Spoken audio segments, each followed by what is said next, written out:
যে আপনি যখন এসআইপি করবেন, বিশ্বাস করুন একমাত্র মিউচুয়াল ফান্ডে আপনি কিন্তু এনি ডে এনি টাইম, রাত্রির 12টা হোক আর 1টা হোক আর দুপুর 12টা হোক 1টা হোক, যখনই হোক না কেন আপনি আপনার ইনভেস্টমেন্টের স্ট্যাটাসটা জাস্ট মোবাইল ফোনে দেখতে পারবেন। আপনি কত টাকা দিয়েছেন, তার ভ্যালুয়েশন কী হয়েছে, তার পার্সেন্টেজ কী হয়েছে, এভরিথিং।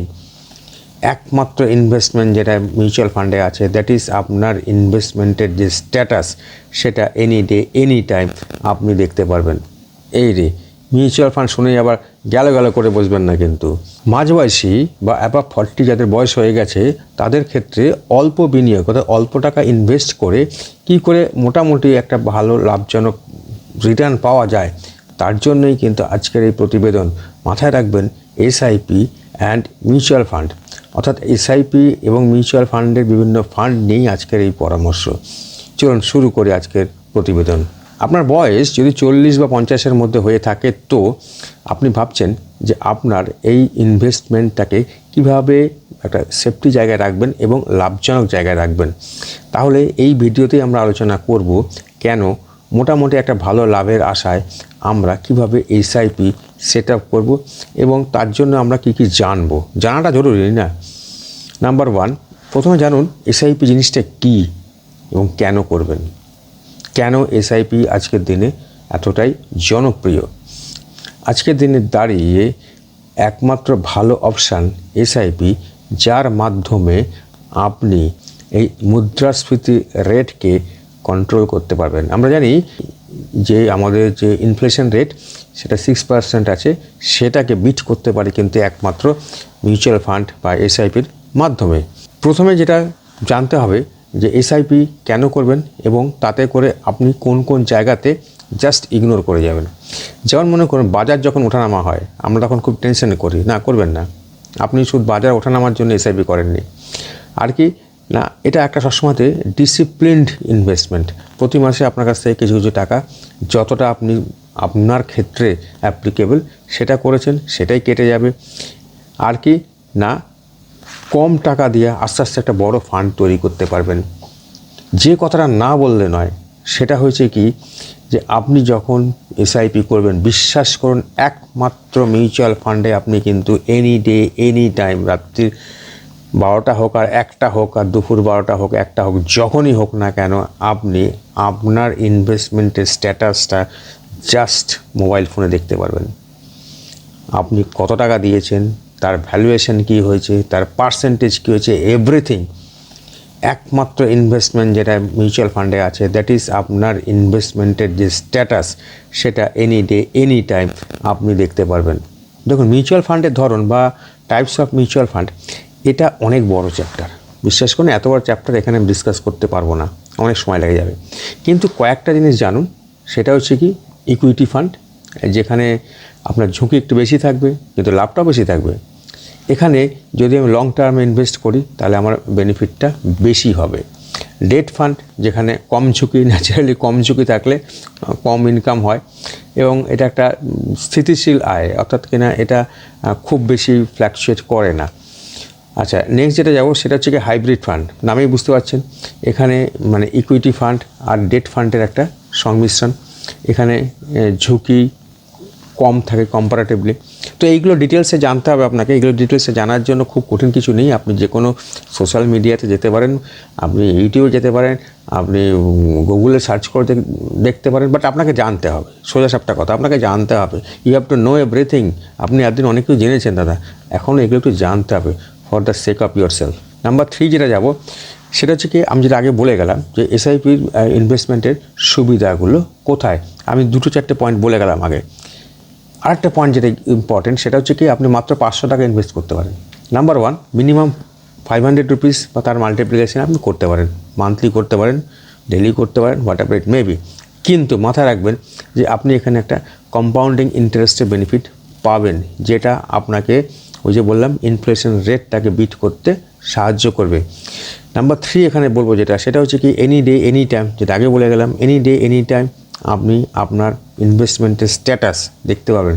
কত টাকা দিয়েছেন, কত টাকার ভ্যালুয়েশন হয়েছে, কত পার্সেন্ট আপনি পাচ্ছেন সেই মুহূর্তে, everything.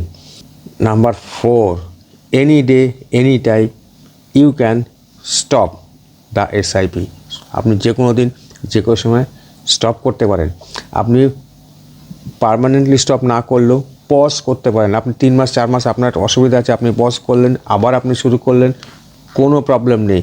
The only this facility is available in SIP investment, অন্য কোথাও কিন্তু নেই। আপনি শুধু তাই নয়, আপনার যদি মনে হয়েছে যে আমার কিছু টাকা দরকার আছে, যে টাকাটা দরকার আছে সেটাকে আপনি তুলে নিন ওখান থেকে, তাতে করে এসআইপি প্রসেসের কোনো সমস্যা হবে না। অবভিয়াসলি যেটা বলে গেলাম, এটা একটা ডিসিপ্লিন ইনভেস্টমেন্ট এবং মার্কেটের টাইমিং নিয়ে আপনাকে চিন্তা করতে হবে না। আপনি মানে আপনার টাইমিংটা হচ্ছে টাইমিং, মার্কেটের টাইমিংটা আপনার টাইমিং নয়। Any day any time you can start your SIP.